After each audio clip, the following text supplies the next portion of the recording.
Hi parents, this is David Wright with Clovis West, Calvert Team Baseball. Welcome to video number 3 in our Basics of Scorekeeping series. Video number 1, we got set up for the game. Video number 2, we reviewed some of the most common types of notation. We talked about the defensive player positioning. Now it's game time, and it's my team, the Major Pirates, against the Major Dodgers, and now I'm biased because I think my team should win in a scorekeeping example. So first, here's our lineup. Remember we did this in video 1. Now, there's two ways to do it. I'll show you what I like to do personally is Adam here, the first batter for the Dodgers, is going to see first pitch is going to be a strike. The second pitch is going to be a strike. Now, our pitcher, unfortunately, gets a little ahead of himself and thinks, ooh, I'm going to throw some pitch I should have no business throwing. I told you, boys tend to do. And so pitch number 3, he throws something crazy, and it's a ball. And then on pitch number 4, he does, in fact, get strike 3. Okay. Now, if you look at most book examples on this balls and strikes, there's going to have little marks, maybe X's.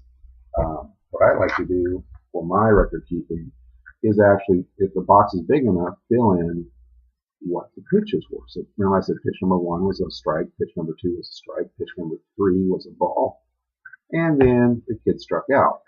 So this way, I know as a coach, wow, I was really good at for the pitcher right there, because strike 1, strike 2, and then he probably tried to throw something fancy that he couldn't handle, and that was ball. And so I know how my pitcher's doing, right? How is he getting ahead in the count, behind in the count? When he starts off with the batter. But I'll show you. Let's say on the next batter we'll do it a different way. But now that this kid is out, you can see there's a little circle over here. There's usually somewhere, or sometimes people will do it right in the middle of the diamond again. Like I said, there's different ways you can do it. This book provides this circle right here, and that's where I'm going to write a number 1, indicating that's our first out. Okay, so we have 1 out right now. Remember, you didn't get it for some reason. You should have had PDF copies of these so you can actually look at them on, print it out, look at it that way rather than trying to look at it off the video. Now, Bob's going to come out, and again, it's my team, and he's not going to have a lot of luck. But I just remember one thing. Remember, he had 4 pitches. In our higher divisions, and even in rookies, once we go to player pitch count matters. And as a scorekeeper, to make my life easier later, I'm going to write a number 4 up here in the corner. You can see that, and I circled it. And that tells me Adam saw 4 pitches. So I know my pitcher's at 4 pitches right now. When the next kid comes out, and his buddy just struck out, he doesn't want to strike out like that. Let's say on the very first pitch, he hits a fly ball to, let's say, right field. So, if you remember from video 2, a fly ball's an F. And some scorekeeping things might try to differentiate between a foul fly and a fly ball caught territory, whatever, don't overthink it. Just write F for fly ball at 9 for the player that caught it. I got to write a number 2, remember, because that's the second out. And he only saw 1 pitch. Now, so you can see I made all my notes. F9, fly ball caught by the right fielder. He's the second out. And he only saw 1 pitch. So now I can see, quickly add up 4 plus 1 is 5. Kind of 5 pitches for this pitcher. Now Chris comes up, and again, my team's on defense there. I think we're going to be pretty good here. And he'll say the first pitch is the ball, second pitch is a strike. And just to show you kind of a different way to do it real quick, we'll do marks kind of like they have in the book here. And then the third pitch is a ball, and the fourth pitch is a strike. And then he ends up rolling 1 out to the second baseman, we'll say here. So here's what we have now. So if I mark it like this, I see that the hitter had 2 balls and 2 strikes at the point he put a ball into play, and it was recorded as a third out. But I don't know what order that came in. Again, your coach may not care, as long as you're keeping track of things. And so he's out number 3. You can see I drew a little line right there. Now the other thing I like to do, because of my experience of messing up earlier in my scorekeeping career, is 2 things. 1, go back and make sure I know how many pitches were in that last at bat. And always remember, A lot of times people might forget to count this pitch, the one the player put into play. So always look at it, 1, 2, 3, 2 balls, 2 strikes, that's 4, plus the one put into play. But I'm going to draw this line down here to make sure I don't come back and try to keep score here. Because that's the end of inning number 1, and this row right here, or column I should say, is for inning number 2. So that's what's happening that way. And I might go down to the bottom of my scorebook and note that somewhere that the kid had 10 pitches, and let's say that pitcher was number 12, and there's also more you can keep track here at the bottom, no hits, no errors, nobody left on base. So just so you can see so this is me recording, that was pitcher number 12, threw those pitches, he only threw 10 for the entire inning, and then down at the bottom of each scorebook there should be a thing for no runs, no hits, no errors, nobody left on base. Okay, so that's the total for that half inning. Now we're going to flip it over, and my team, the Pirates, will probably have a little more success because I'm biased, and they are my team, and you need to see other kinds of activity besides outs. So Larry is going to come up to bat first, and let's say he sees a couple of pitches, and then hits a single.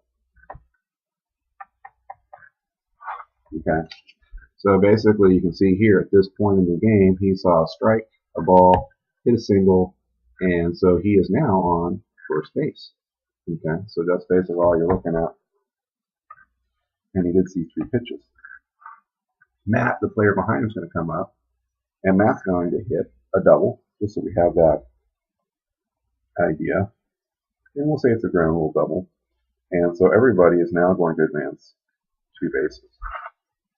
Okay, so you can see Matt saw 1 pitch, and he hit a double. He is now on second base, and Larry's on third. Okay, so I'll make my note that Matt saw 1 pitch. So then Dodgers pitcher's now 4 pitches for the inning so far.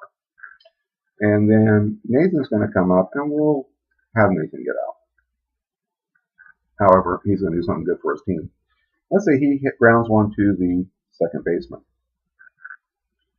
Well, while that's all going on, the second baseman, in my opinion, makes the right decision by at least getting the out. But Larry at third base runs home and scores, and Matt is now at third. So they advance on that ball, but he actually was out. So again, I'll fill in a couple of pitches here just as examples. Okay, so let's say you had 2 balls and a strike when all this happened, and so now he's sitting at 4 pitches and the first out. Okay, that guy scored. That's how I do it. Like I said, some parents might come back and want to fill in the box. So it's a little easier to spot it that way. My thing is I end up usually making so many additional notes inside of the box I don't really fill it in. But again, it's your option. Or like you saw in the beginning of this book, they drew a little dot in the middle of somebody's scored.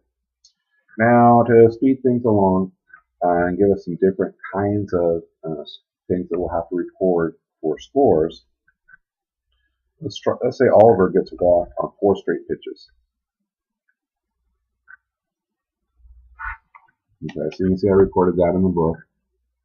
Matt hasn't gone anywhere. Oliver has reached first base on 4 straight pitches. So you can see I circled PB for base on balls. Now, in the very next pitch, let's say it's a wild pitch, and so Oliver is going to advance to second base on a stolen base attempt, and Matt is going to come home on a stolen base. Okay, so now Matt's all the way home, and Oliver has stolen second base. Now, typically, depending on how you choose to record the runs scored and stuff, you would write SB for stolen base somewhere on the diamond. See, so for me, I wrote stolen base kind of inside the diamond, which will prevent me from filling it in. All right. Here I was able to write it outside the diamond because there's room for it. There's not always room for it, especially when they steal it home. So that's why I've always just left it like this. So I know that runner came all the way home. So he's gone all the way around the diamond. And this runner's now at second, and you can see a little SB for stolen base over there. That'll happen quite a bit. And let's see, another pitch.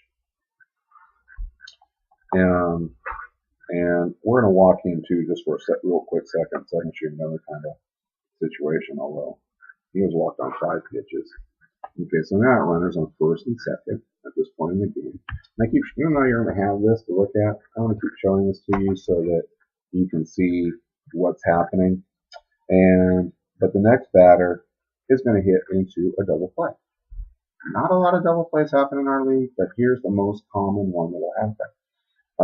Batter Quincy apparently is up to bat with runners on first and second, and he's going to crank and he's going to hit the ball. He hits it hard, but it's just straight at the second baseman.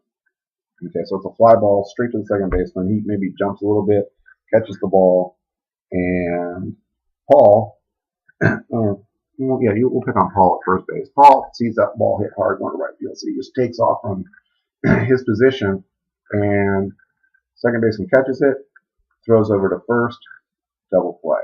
Okay, because the runner left his bag early on a caught fly ball. Even though it wasn't a fly ball really big in the air, the ball never touched the ground. So Quincy is out on an F4. Okay, and he is out number 2 in this situation. And Paul, the runner ahead of him who got caught, he's on the other end of the double play. And so 4-3. So how I do that, and again, you're going to get different opinions on this, but this is how I do it. I write, F4 Quincy, he's out number 2. And then Paul, I wrote DP for double play, 4-3. So if I'm looking at this, and this is out number 2, and that's out number 3, he caught a fly ball, and obviously I can see he recorded a put out double play by going 4-3.